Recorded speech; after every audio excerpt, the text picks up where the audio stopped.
नमस्कार मित्रांनो, हळद रुसली कुंकू हसलं या मालिकेच्या आजच्या भागामध्ये कृष्णाची आणि दुष्यंतची भांडणं झालेली असतात. आणि ज्या वेळेला कृष्णा भांडण करून घरी निघून गेलेली असते, दुष्यंत प्रचंड भांडलेला असतो. त्याला असं वाटतं की तिने घरामध्ये काम करू नये आणि कृष्णा घरी आलेली असते. तिच्या आईला माहीत नसतं की तिनं काम सोडलेलं आहे, की तिला काढून टाकलेलं आहे. ती प्रचंड खुश असते कारण आज बाळजाबाईकडे कृष्ण काम करणार आहे. कृष्णा घरी येते आणि आई तिचं एवढा पाहुणचार करते, तिला प्रश्न पडतो, आई आज असं का वागायला लागले? तिला पाणी आणा, तिला चहा द्या, आलं घालून चहा कर, आज तुला काहीतरी गोडाधोडाचा मी स्वयंपाक करणार आहे. आणि ती तिच्या मुलीला म्हणते की तिला पुरणपोळी कर. आणि खरंच सगळ्यांना असं वाटलं की स्वप्न वगैरे पडलंय की काय, कारण जी आई कृष्णाला समोरसुद्धा बघत नव्हते, ती आज एवढं का गोड वागते असा प्रश्न तिला पडलाय. पण तितक्यात कृष्णा म्हणते की मी बाळाजाबाईचं काम सोडलं. त्यावेळेला ती म्हणते, काय म्हणलीस, परत एकदा बोल. त्यावेळेला ती म्हणते की मला बाळजाबाईच्या मुलाने कामावरून काढून टाकलं. त्यावेळेला ती म्हणते तिथं आणखी कुठला घोळ घालून ठेवलाय. आता कृष्णा एकतर तिच्या घरामध्ये राहते हे तिला मान्य नाही आहे. तिच्या नवऱ्याने तिथं आणून ठेवलं तिला, तिला अजिबात ते पटलेलं नसतं. तिच्या नवऱ्याला असं वाटतं की कृष्णा म्हणजे लक्ष्मीचं रूप आहे. पण ती म्हणते ही आल्यापासून घरामध्ये कुठल्याही गोष्टी चांगल्या घडत नाही आहेत. ते आल्यापासून घरामध्ये 18 दारिद्र्य आहे, सगळं नुकसान झालं. शिवाय तिचा नवरा या जगातून निघून गेला. त्यानं खरं तर आत्महत्या केली, पण तो या सगळ्यामध्ये ती कृष्णाला दोषी धरते. पण कृष्णा घर सावरतीये, सगळं घर सांभाळते, हे मात्र तिला लक्षात नाही आहे. आज कृष्णानं घर इतकं सांभाळून ठेवलं, तिनं आणलेले पैसे ती घेते, पण दोष मात्र कृष्णाला देते.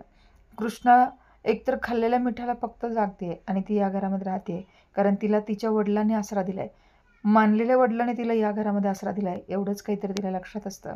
म्हणून कृष्णा प्रत्येक पावलोपावली आपल्याला तिच्या वडिलांनी केलेल्या तिच्यावरच्या उपकाराचे तिनं ओझ्याखाली आहे आणि म्हणून ती राहते. पण आईला मात्र याची जाणीव नाही आहे. तिची मुलगी शहरामध्ये गेली आहे, ती काय करते, ती जॉब करते, पण ही इथूनच तिला पैसे देते. या सगळ्यामध्ये कृष्णा मात्र खूप अडकले. पण या कृष्णाला दोष देऊ नका आहे, कारण कृष्णाने इथं काही घोळ घातला नाही असं वाटतंय. कारण बाहेर बाळजाबाईचा मुलगा आलाय आणि त्याच्या हातामध्ये बुके आहे. त्यावेळेला तिला सुद्धा प्रश्न पडतो काय झालंय. ती म्हणते आणखी काय करून ठेवलं बाई तू. आणि ती म्हणते थांब मीच बघते. आणि म्हणून कृष्णा बाहेर यायला लागते. आणि या सगळ्यामध्ये आता नेमका दुष्यंत तिथं का आलाय हा प्रश्न सगळ्यांना पडलाय. दुष्यंत आलाय पण त्याच्या हातामध्ये बुके आहे, मग आता हिने नेमकं काय केलंय. आता तो मला कामाला पुन्हा जायला घ्यायला आले की काय असा त्यांना प्रश्न पडला. आणि कृष्णानं बाहेर जाऊन बघून येतो असं म्हणून ती बाहेर येते. सगळेजण तिच्या पाठीमाग बाहेर येतात, कारण कृष्णा जिथं जाईल तिथं घोळ घालत असते, भांडण करत असते. प्रत्येक ठिकाणी जाईल तिथं एकतर तिनं आलेली 2दा लक्ष्मी घरी पाठवलेली असते परत. त्यामुळे तिच्या आईला प्रचंड राग आलेला असतो, कारण कृष्णा फाटक्या पायाची आहे, दलिंद्री आहे असं ती म्हणत असते. कारण तिच्या पायामध्ये लक्ष्मी नाही आहे, घरामध्ये लक्ष्मी येत नाही असं ती म्हणत असते. एकूणात या सगळ्यामधून आज कृष्णानं जे काही केलंय ते नक्कीच आता तिच्या डोक्याला ताप करणार आहे. म्हणून ती म्हणते की काय माझ्या डोक्याला आणखी नवीन ताप करणार आहे. कृष्णा खरं तर अडाणी आहे, तिला सुशिक्षित नाही आहे, तिला वाचता लिहिता येत नाही आहे. या सगळ्याचा फायदा ती बाळजाबाई घेणार आहे, पण आज कृष्णाला हे सगळं कळत नाही आहे. तिला हिशोबसुद्धा येत नाही आहे. या सगळ्या गोष्टीमध्ये आता दुष्यंत आलाय, आणखी तो काय सांगणार आहे याचं टेन्शन तिला आलं. कारण या आता बाळजाबाईला विरोध करणं म्हणजे फार अवघड आहे. आणि राजकारणी माणसाच्या नादाला न लागलेलं बरं. आपल्या आयुष्यामध्ये आपण सुखी आहोत, पण आज मात्र तो घरी आलाय म्हणून खूप मोठा प्रश्न त्यांना पडलाय. आता कृष्णानं नवीन घोळ घालू नये म्हणजे मिळवलं. आता कृष्णाने एकतर लक्ष्मी घरी पाठवलेली असते, आता लागलेली नोकरीला ताडलेली असते, म्हणजे आता हिनं काहीतरी केलंय आणि म्हणूनच तो घरी आलाय. आता आणखी काय होणार आहे, गंभीर वातावरण झालेलं आहे.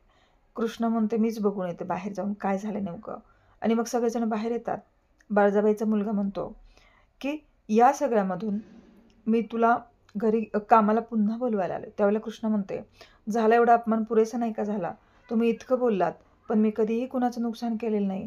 मी कधीही कुणासाठी चुकीचं करत नाही, चुकीचं वागत नाही आणि चुकीचं बोलतही नाही. कुणाचंही नुकसान व्हावं म्हणून मी कुठलीही गोष्ट करत नाही. पण तुम्ही या सगळ्या गोष्टीमध्ये मला ओढायचा प्रयत्न करू नका, कारण आज ह्या सगळ्यामध्ये तुमच्या आईनं मला हे सगळं करण्यासाठी परमिशन दिलेली आहे. आणि ज्या गोष्टी मला दिसल्या त्यावरूनच मी बोलण्याचा प्रयत्न केला आणि तुमच्या आईचंकडे तिथं सापडलं म्हणूनच मी हे सगळं केलं. आज कृष्णा स्पष्टीकरण देते. बघूया उद्याच्या भागामध्ये कृष्णा कामाला जाईल का, तिच्या आयुष्यामध्ये आता चांगले दिवस येतील का, आयुष्यभर या सगळ्यामध्ये ती फक्त रहाटगाडग्यामध्ये ओढली जाणार आहे. आता कृष्णा आणि दुष्यंत यांची लव्ह स्टोरी खरंच चालू होणार आहे का, बघूया येणाऱ्या भागामध्ये. तोपर्यंत पाहत राहा.